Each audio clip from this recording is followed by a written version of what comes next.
Amén, gloria a Dios, que Dios les bendiga, mis queridos amigos, hermanos de las redes sociales. Gracias le damos a Dios por darnos una oportunidad de poder estar con ustedes una vez más. Permite el Señor, como siempre, que todos y cada uno de ustedes se encuentren bien. Y si no es así, rogamos al Señor que en su misericordia pueda venir y obrar en sus vidas conforme a su necesidad. Amén. Así que gracias le damos a Dios por esta oportunidad que nos da de poder estar juntos aquí para seguir estudiando la palabra del Señor. Amén. Así que el día de hoy vamos a estar hablando acerca de la doble naturaleza de Cristo, o mejor dicho, en la doble naturaleza de Cristo, la segunda parte, donde estaremos hablando del llanto, o más bien del lloro de nuestro Señor Jesucristo, un lloro muy peculiar, no único, pero muy peculiar en su vida, que al final de cuentas nos muestra mucho de lo que nosotros y deberíamos de hacer en este caso en particular, en referencia a que debemos de vivir esa vida similar a Cristo, que en realidad el lloro, el conmoverse, el sentir en su corazón la angustia y la tristeza de los demás, muchas veces está lejos del pensamiento del corazón del ser humano, más todo lo contrario. Podemos ver la rudeza, podemos ver la indiferencia, podemos ver el, como dicen algunos con respeto a los demás, ¿no? Cuando dicen el que me importa a mí, allá él, pero el dolor, la angustia, la tristeza, el conmoverse por la necesidad de los demás es lo que a veces lo encontramos muy lejos del corazón del ser humano. Así que permita el Señor que en este día pueda ser de bendición para todos y cada uno de ustedes y que puedan gozarse por la maravilla de la palabra de Dios en el sentido de que pueda transformar nuestros pensamientos y ayudarnos a pensar como Cristo pensaba. Ciertamente Cristo le dice a Felipe, Felipe, si me has visto a mí, has visto al Padre, pero no solamente es cuestión de ver, sino también de creer y de vivir en la palabra del Señor. Amén. Así que el día de hoy vamos a Juan capítulo 11, versículos 33 al 35 para entrar un poco en contexto, los cuales dicen así. Jesús entonces, al verla llorando y a los judíos que le acompañaban también llorando, se estremeció en espíritu y se conmovió. Y dijo, ¿dónde le pusiste? Le dijeron, Señor, ven y ve. Jesús lloró. Así que esa palabra que vamos a estudiar es simplemente el versículo más corto de la Biblia que dice, Jesús lloró. Dos palabras muy interesantes en el sentido de que es el versículo más corto de la Biblia, pero que en realidad lleva algo profundo e incluso pudiera atreverme a decir tan profundo que ninguno de nosotros terminaría de comprenderlo en su totalidad. En el sentido de que podemos ver una acción en física, literal, en nuestro Señor Jesucristo, que sería para nosotros un poquito difícil de digerir e incluso a veces hasta mal interpretar por algunas personas, porque si se supone que es Dios, ¿cómo es que llora? Pero como hablamos en las clases pasadas, hablamos acerca de esa naturaleza humana de nuestro Señor Jesucristo, el cual la Biblia nos dice que nos hizo a su imagen y semejanza, en el sentido de que ciertas peculiaridades de nuestro Dios están en nosotros y permanecen en nosotros, pero que le digo, también permanecen en nuestro Dios, como lo vamos a ver más adelante. Ahora bien, podemos ver en la Escritura que Jesús llora no como la única ocasión. Podemos ver lo que Él llora también por Jerusalén. Él llora incluso por sí mismo también. Y una vez más lo vemos llorar, en este caso en particular, ante la tumba de Lázaro, como dice el bloque de nuestros versículos. En la primera ocasión lo podemos ver en Lucas capítulo 19, versículos 41 al 42, donde dice de la siguiente manera, y cuando llegó cerca de la ciudad, hablando de nuestro Señor Jesucristo, dice, al verla, lloró sobre ella. La diferencia de este lloro de Jesús es que en los versículos que estamos estudiando, podemos ver que él llora, pero de una manera silenciosa. O sea, la palabra griega que se usa en los momentos, en este, versículo que estamos estudiando, implica que simplemente le salen lágrimas. Como nos ha ocurrido a nosotros en muchas ocasiones, donde a veces estamos en silencio, estamos orando en nuestra mente, en nuestro corazón a nuestro Dios, y el Señor nos trae a memoria ciertas y determinadas cosas por las cuales orar y clamar. Nos compungimos en nuestro corazón y estamos ahí simplemente cayéndonos las lágrimas y derramando nuestro corazón delante de Dios internamente. Pero no pasa de nuestras lágrimas. Cualquiera que estuviera alrededor de nosotros, si no nos voltea a ver, no se percata de nuestro dolor. Pero quien nos ve, obviamente ve simplemente nuestras lágrimas, no ve ni siquiera nuestro sollozo, porque a veces sollozamos, pero en otras ocasiones no. Pero hay momentos donde sí lloramos, gimiendo con nuestro ser, con nuestros labios, como en este caso Jesús. Jesús cuando llora en Lucas 19, 41 al 42, está hablando de una expresión donde lo hace audiblemente. Y dice que él llora sobre ella diciendo, oh, si también tú conocieses, al menos en este tu día, lo que es para tu paz, mas ahora está encubierto tus ojos. O sea, por alguna razón Jesús llora sobre Jerusalén en el sentido de que me refiero que hubo algo que tocó su corazón y obviamente era en este caso en particular el que no le habían conocido a él, donde habían endurecido sus corazones y donde sus vidas habían sido cegadas en cierta manera, hasta como dice el apóstol Pablo, hasta que llegue el momento en que se le abrirán los ojos. O sea, en partes han sido cegados para que el resto de las personas, perdón, fuera de Jerusalén, que somos nosotros los gentiles, pudiéramos tener la oportunidad de conocer a Dios. Pero después de ello se le abrirá los ojos para que comprendan bien que el Cristo a quienes habían esperado por tantos años ya había llegado sobre la tierra. Pero como les digo, Jesús llora sobre Jerusalén mientras está produciendo estas palabras a través de sus labios. En otras palabras, llora de una manera muy audible, como nos ha tocado a muchos de nosotros llorar junto a nuestros hermanos cuando vienen a consolarnos por ciertas y determinadas situaciones difíciles en nuestra vida, o como cuando lloramos por la muerte de algún ser querido, ¿no? Como en este caso vemos a María llorando delante de nuestro Señor de una manera audible y a todos los demás personas que le acompañaban a ella. Pero como les digo, esta es una de las ocasiones en las que vemos a nuestro Señor Jesús llorando, pero le digo en este caso de manera audible. La segunda parte es cuando nosotros vemos que Jesús llora por sí mismo, aunque no lo vemos presentado de manera literal en los evangelios, sí lo vemos que el escritor de los Hebreos tenía muy buen conocimiento acerca del Antiguo Testamento y también del Evangelio de nuestro Señor Jesucristo, o de nuestro Señor Jesucristo, si podemos decirlo así.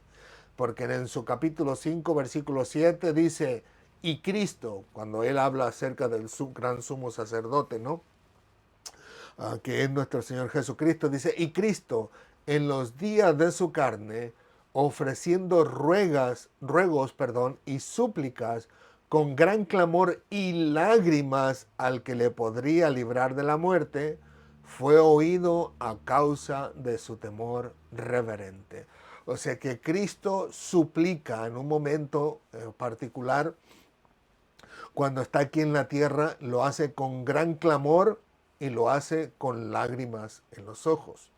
O sea que vemos a Jesús llorar una segunda vez más.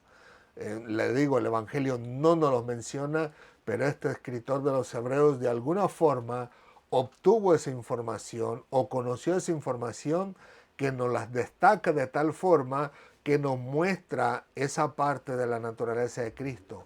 El llorar, obviamente, aquí una vez más habla de esas lágrimas en silencio, no como en la primera ocasión, pero que al final de cuentas es un momento oportuno donde vemos el corazón de nuestro Dios compungido hablando humanamente, en este caso de nuestro Señor Jesucristo. Y la última, pues es el versículo que estamos estudiando, donde habla acerca de que cuando él vio a María llorando y a los que venían con ella llorando, dice que se estremeció, se conmovió, obviamente dos palabras muy diferentes, y luego dice Jesús lloró.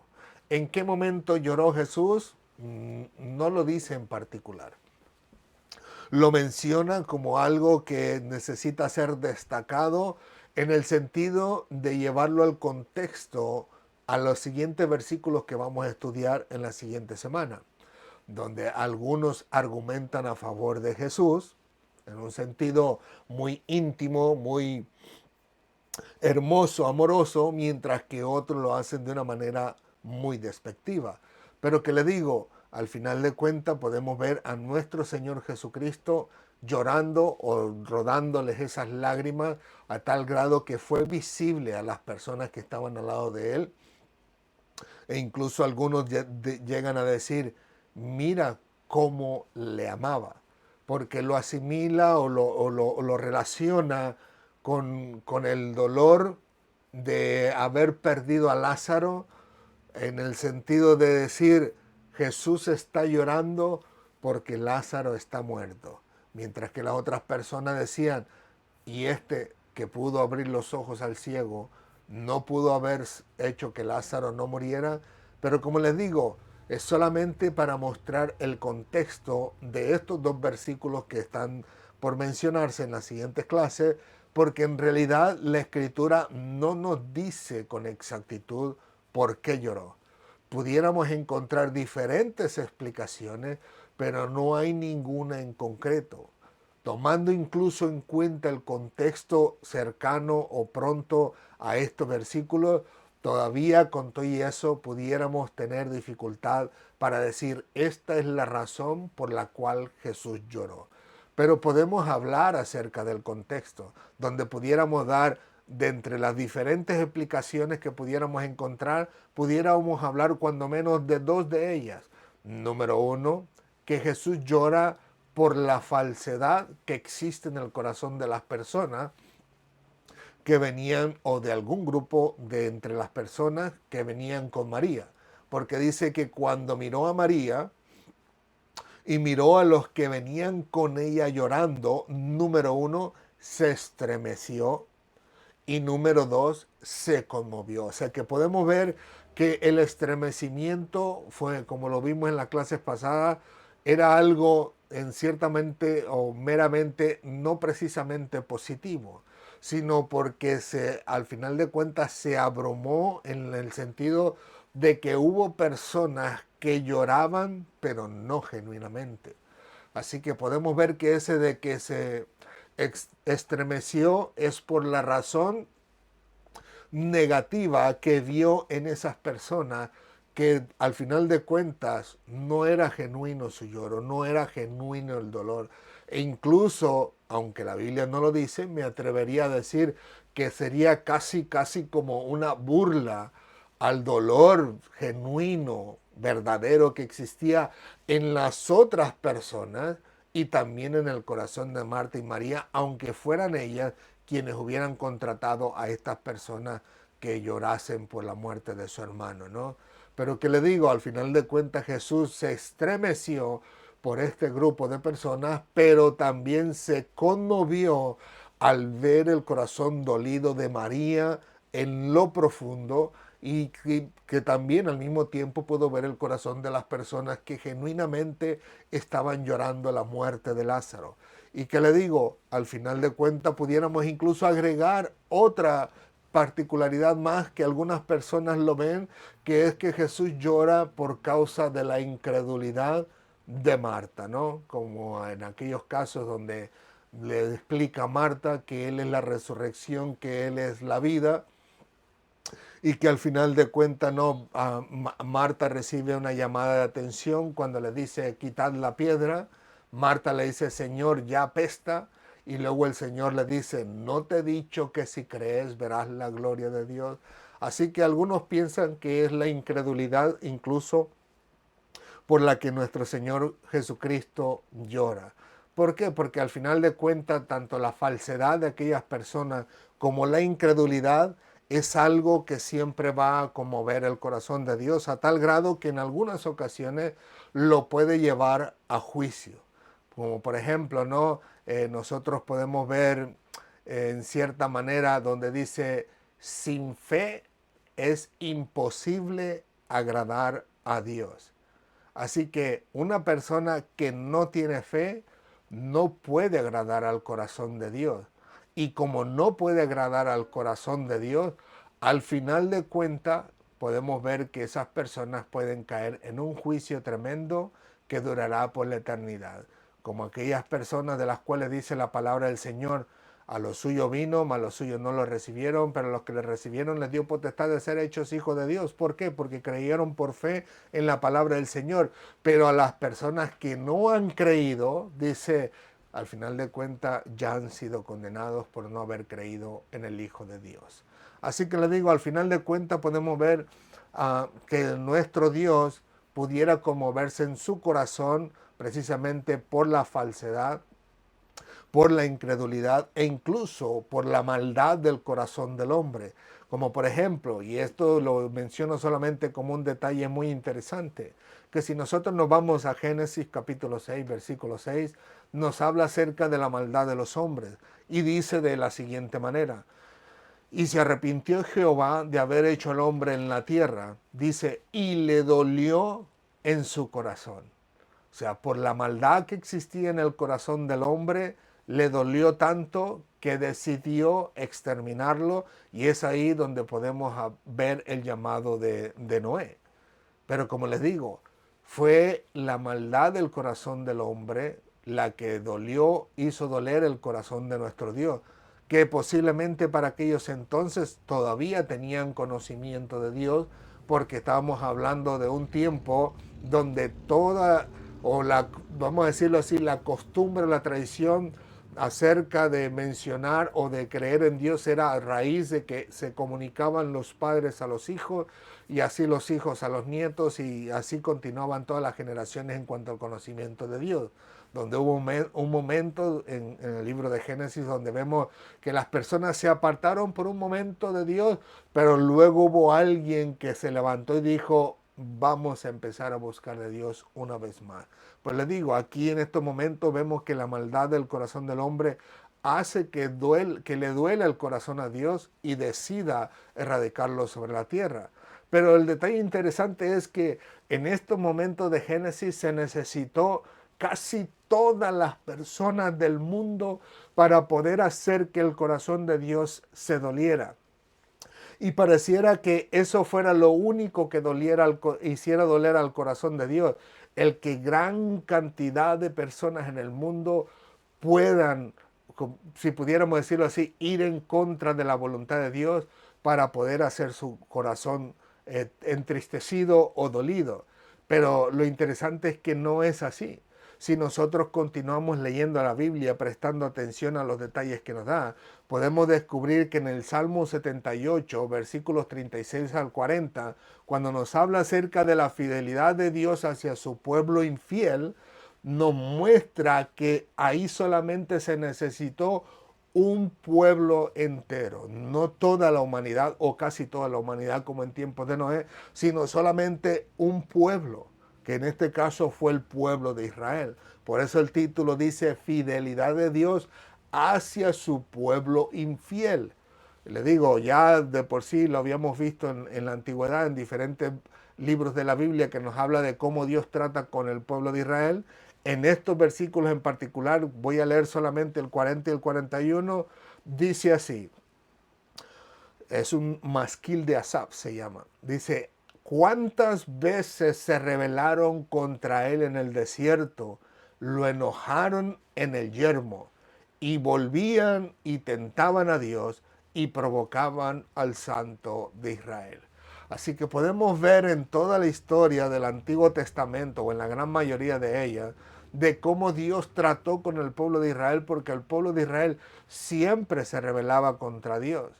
Y hubo un momento oportuno donde hubo un ciclo por muchísimos años que se repetían, volvía el pueblo de Israel a caer, el Señor lo perdonaba, el Señor le traía juicio, luego se arrepentían, pedían perdón, Dios los perdonaba, estaban bien y otra vez el ciclo a repetirse. Pero que les digo, que nos muestra que un pueblo era suficiente para tocar el corazón de Dios en forma negativa, de tal forma de que Dios pudiera hacer juicio sobre estas personas, ¿no?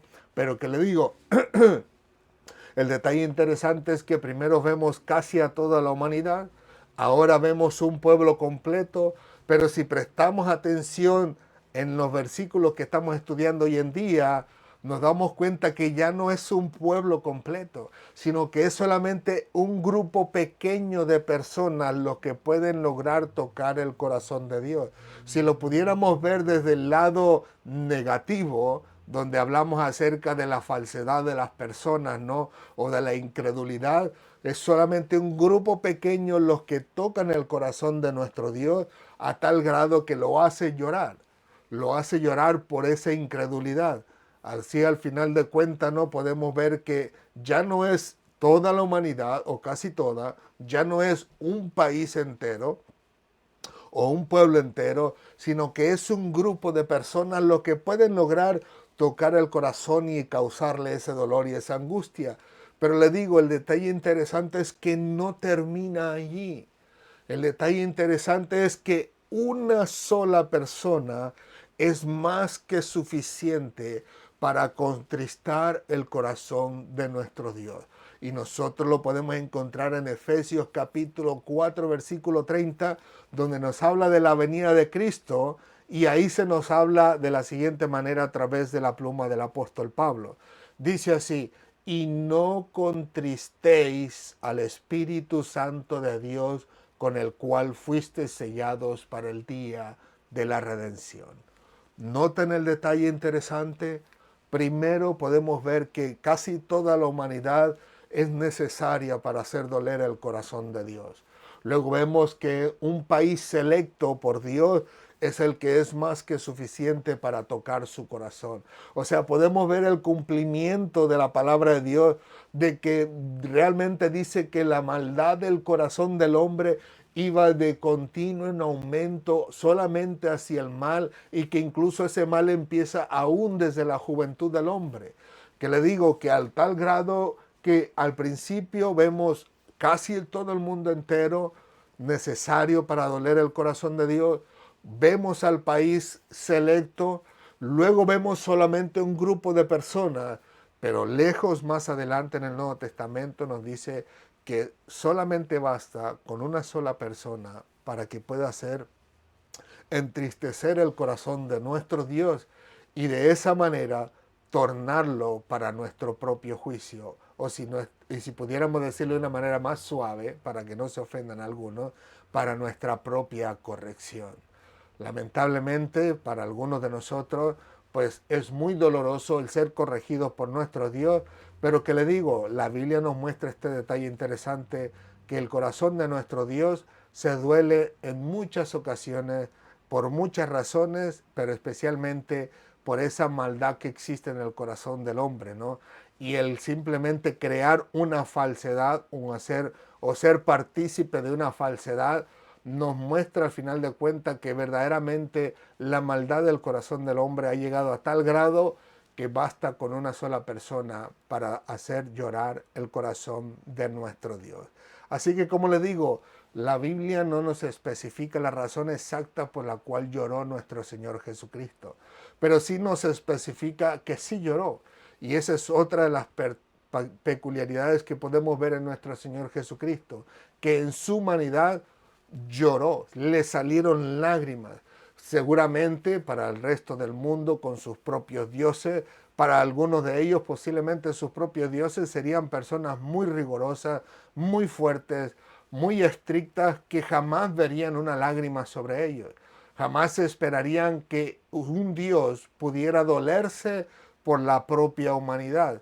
Pero más sin embargo la Biblia nos muestra todo lo contrario, a un Dios que posiblemente estuvo conmovido su corazón por la maldad o por la falsedad de los hombres, pero que también podemos verlo que tal vez estuvo llorando precisamente por ese apego, por esa cercanía que tenía con Lázaro y con su familia.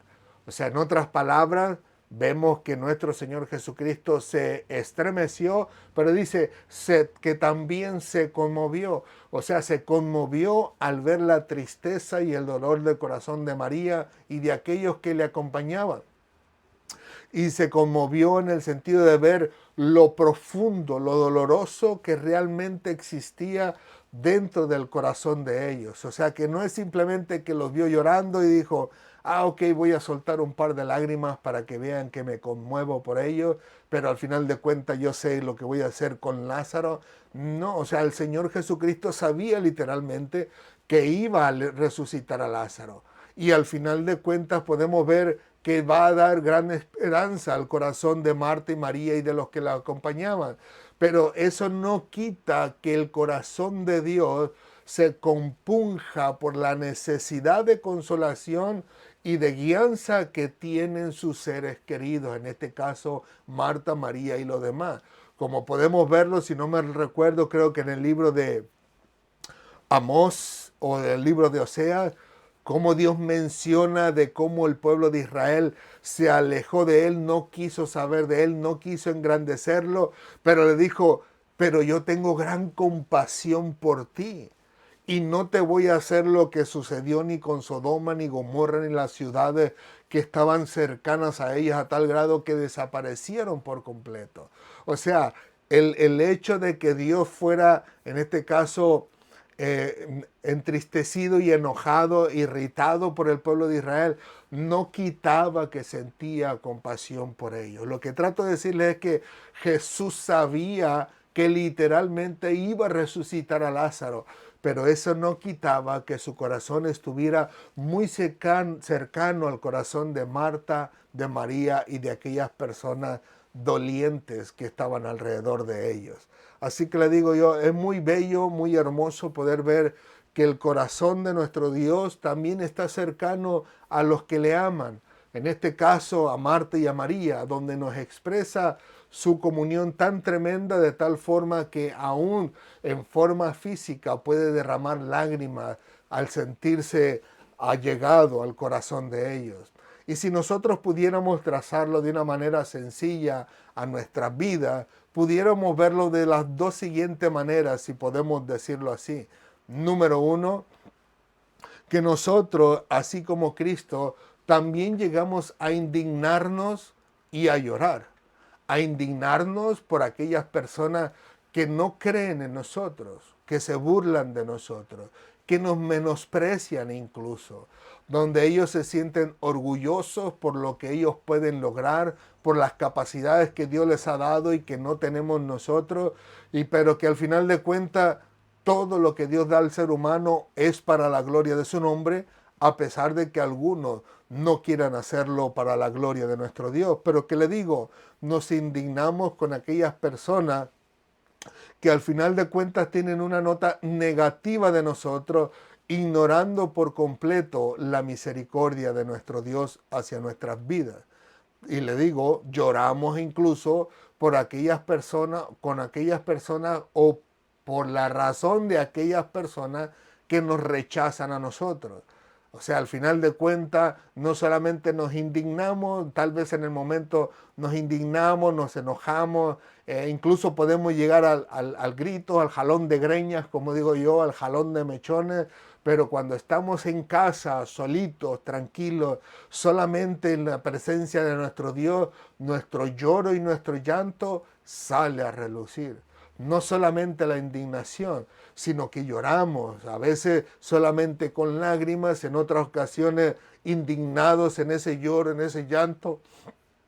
Le decimos, Señor, mira lo que me hicieron, hazme justicia, y al final de cuentas soltamos el llanto delante de nuestro Dios. Así que le digo, cuando algo nos sucede o cuando perdemos un ser querido, cuando alguien nos rechaza, cuando alguien nos hace sentir chiquitos, si podemos decirlo así, menospreciando nuestras vidas, siempre tendemos no solamente a indignarnos, sino también a entristecernos y a llorar por ello. Ahora bien, si nosotros podemos tomarlos en el sentido negativo de la falsedad que pudiera existir en nuestros corazones, podemos darnos cuenta de que no solamente podemos entristecer a los demás cuando ellos descubran la verdad, pero también podemos entristecer el corazón de nuestro Dios. En otras palabras, si fuera por la falsedad de las personas que estaban alrededor de Marta y María, que venían llorando falsamente, como lo dijimos en las clases pasadas, podemos ver que eso lograron hacer entristecer y llorar el corazón de Cristo. Si nosotros lo ponemos en nuestra perspectiva alrededor de los que nos ven, en este caso nuestros hermanos, podemos descubrir que nosotros con nuestra falsedad pudiéramos hacer llorar a los demás. Como en este caso, imagínense nada más, pónganse en los zapatos de nuestros pastores, de cómo vemos o cómo ven a las ovejas, en este caso en particular, a toda la congregación, con buen ánimo, con buen deseo de alabar y bendecir a nuestro Dios, pero que nuestro pastor descubra que en lo profundo de nuestro corazón no somos tan sinceros como decimos ser, que no somos tan aleluya, gloria a Dios, que no somos tan hermanito, Dios te bendiga, sino que el llegar a conocer que detrás de esas palabras existen unas palabras de odio, de rencor, de envidia, de maldad. ¿Cómo creen que se pondría el corazón de nuestro pastor? Obviamente indignado, porque diría, este sí que es un gran falso, o la palabra muy común, un hipócrita. Y al final de cuentas le entristecería en el sentido que tendría que ir delante de Dios, de rodillas delante de Él y decirle, Señor, ten misericordia y cambia el corazón de tu pueblo. Y seguramente, yo lo digo con toda sinceridad, seguramente ha habido ocasiones donde nuestra falsedad ha llevado a nuestro pastor a tal grado de hasta derramar lágrimas por nosotros. Pero permite el Señor en su misericordia que Él pueda ayudarnos a salir de esa situación en la vida de uno, porque parece mentira, pero sí existe en el corazón de nosotros tal maldad, en el sentido que Dios mismo dice en su palabra, malo y engañoso es el corazón del hombre. Así que a veces ni nosotros mismos llegamos a conocer nuestro corazón, pero sí logramos entristecer el corazón de nuestro Dios. Por eso existe aquellos versículos bíblicos que leímos en esta tarde, donde hablamos acerca de Efesios capítulo 4, versículo 30, donde dice el escritor de los Efesios, el cual es Pablo, dice, no contristéis al Espíritu Santo de Dios. O sea, no lo entristezca. Y yo creo que hay muchísimas formas de entristecer el corazón de Dios, pero en este caso, una de ellas puede ser la falsedad. Puede ser el que delante de los hombres nos mostremos muy genuinos, muy sinceros, muy rectos, muy justos, personas honestas, pero detrás de esas palabras o de esa fachada puede haber un corazón que puede entristecer el corazón de Dios y, cómo no, el corazón de nuestros hermanos y amigos que nos rodean. Así que le digo, permita el Señor que en su misericordia todos y cada uno de nosotros podamos ser limpiados, cambiados, transformados por nuestro Dios, de tal forma de que si hacíamos entristecer el corazón de nuestro Dios, pues no lo hagamos más.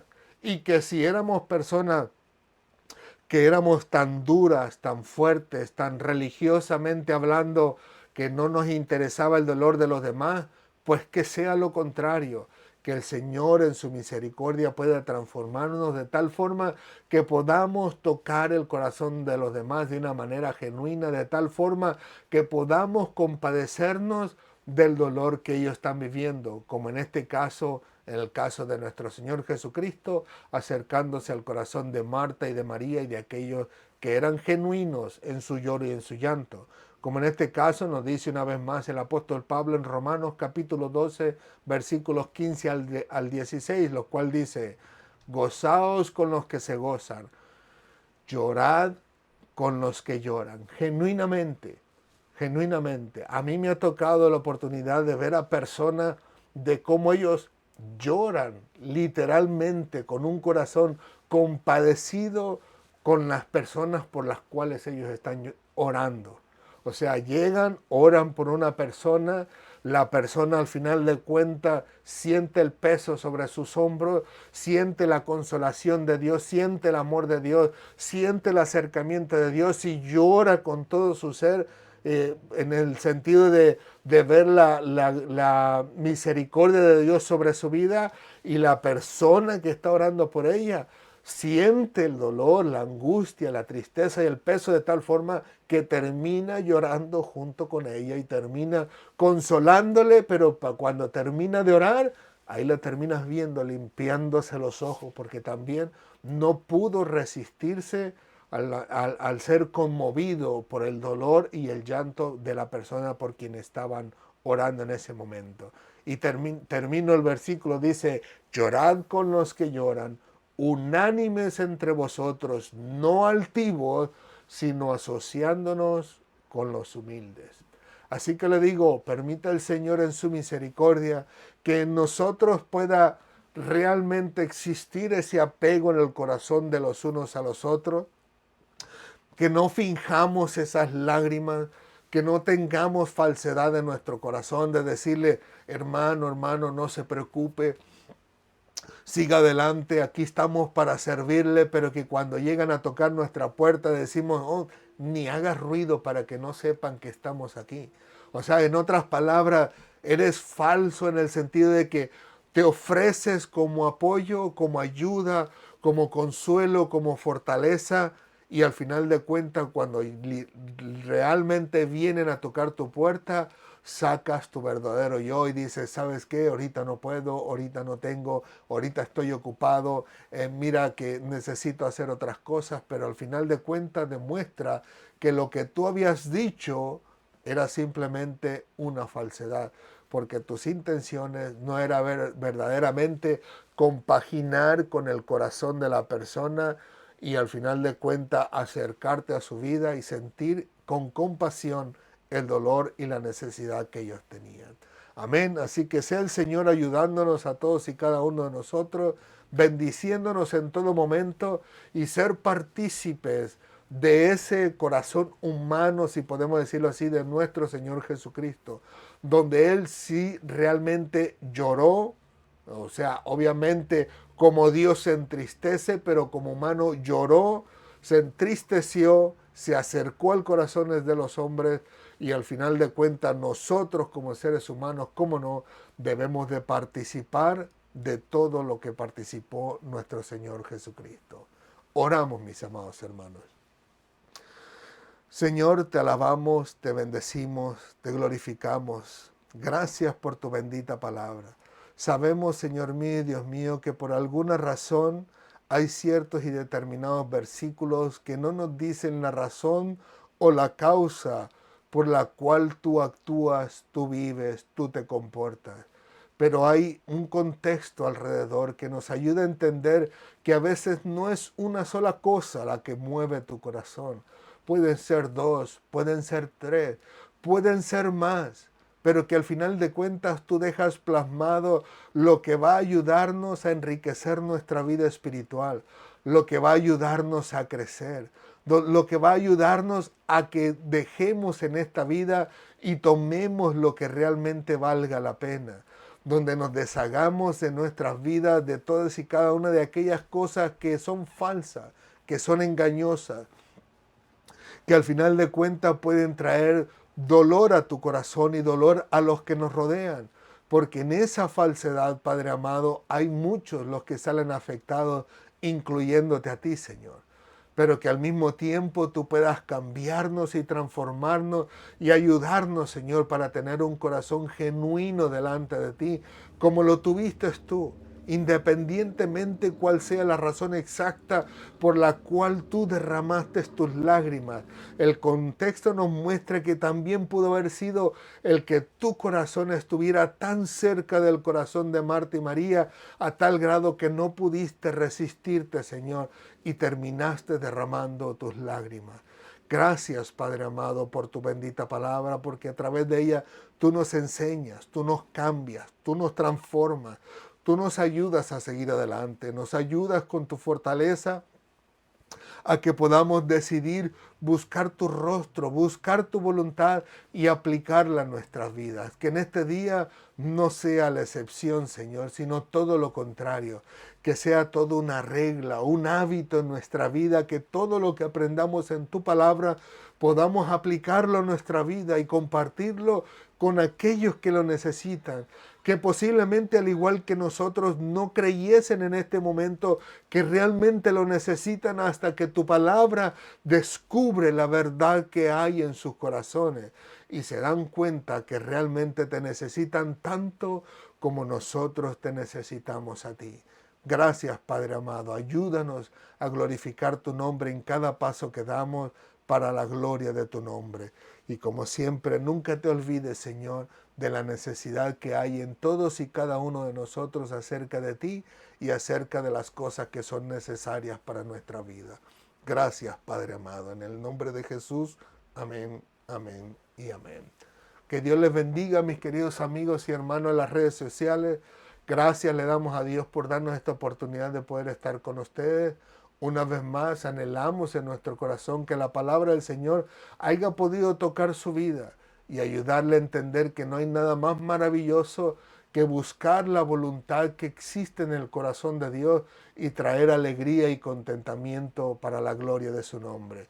Como Él mismo habla acerca de nuestro Señor Jesucristo, que en Él tenía contentamiento, que así todos y cada uno de nosotros, en todas las cosas que hagamos, que emprendamos en la vida, podamos siempre agradar al corazón de nuestro Dios. Una vez más, muchas gracias. Como siempre, reciban un fuerte y caluroso abrazo de nuestra parte y como siempre les decimos, recuerden que Cristo les ama y nosotros también. Así que si Dios lo permite, nos vemos la próxima semana para glorificar una vez más el nombre de nuestro Dios a través de su palabra. Hasta pronto. Muchas gracias.